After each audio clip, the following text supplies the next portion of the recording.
திமுக காங்கிரஸ் கூட்டணி உடைகிறதா? காத்திருக்கும் கட்சிகள். தமிழக அரசியலில் நடப்பது என்ன? வணக்கம் செய்தி புனல் நேயர்களே. திமுக எம்பி திருச்சி சிவாவின் காமராஜர் குறித்த கருத்து திமுக காங்கிரஸ் கூட்டணியில் பரபரப்பை ஏற்படுத்தியுள்ளது. காங்கிரஸ் கட்சியினர் திருச்சி சிவாவின் வீட்டை முற்றுகையிட முயன்றனர். இதன் காரணமாக திமுக காங்கிரஸ் கூட்டணியில் மோதல் ஏற்பட்டுள்ளது. தமிழகத்தில் திமுக தலைமையிலான கூட்டணியில் காங்கிரஸ் கட்சி முக்கிய கட்சியாக அங்கம் வகித்து வருகிறது.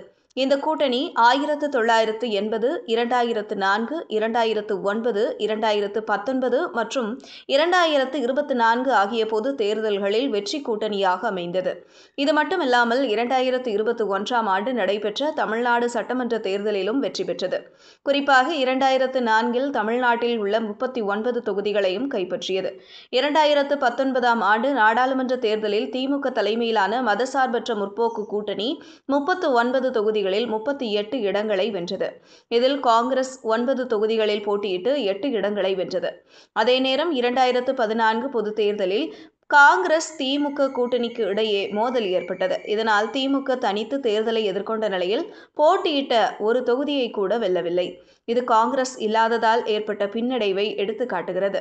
இதனையடுத்து 2016 சட்டமன்ற தேர்தலின் போது இந்த கூட்டணியானது மீண்டும் தொடங்கியது. தற்போது வரை இந்த கூட்டணி போட்டியிட்ட அனைத்து தேர்தல்களிலும் வெற்றியை பெற்றுள்ளது.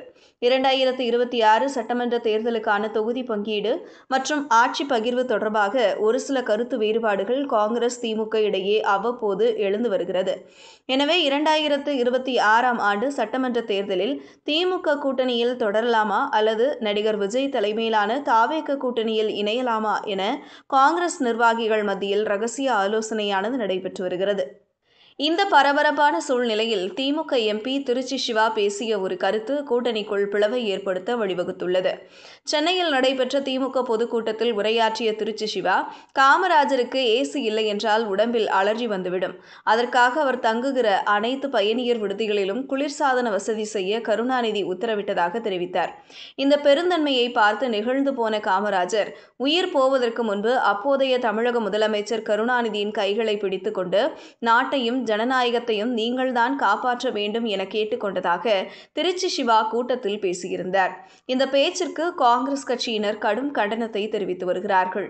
திருச்சி சிவா காலனி பகுதியில் உள்ள திருச்சி எம்பியின் வீட்டை முற்றுகையிட முயன்ற காங்கிரஸ் கட்சியின் மாநில பொதுச் செயலாளர் சரவணன் தலைமையில் காங்கிரசார் திருச்சி சிவா வீட்டை முற்றுகையிட முயன்றனர்.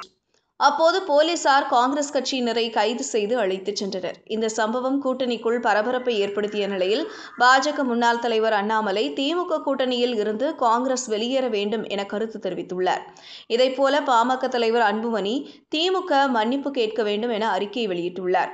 இந்த சூழ்நிலையில் காமராஜர் தொடர்பான கருத்திற்கு திருச்சி சிவா விளக்கம் அளித்திருந்தாலும் காங்கிரஸ் கட்சியினர் போராட்டங்களில் ஈடுபட்டு வருவது திமுக காங்கிரஸ் கூட்டணிக்குள் மோதல் அதிகரித்த வாய்ப்பு உருவாகிறது. இதுபோன்ற செய்திகளை தெரிந்து கொள்ள செய்தி புனலுடன் இணைந்திருங்கள்.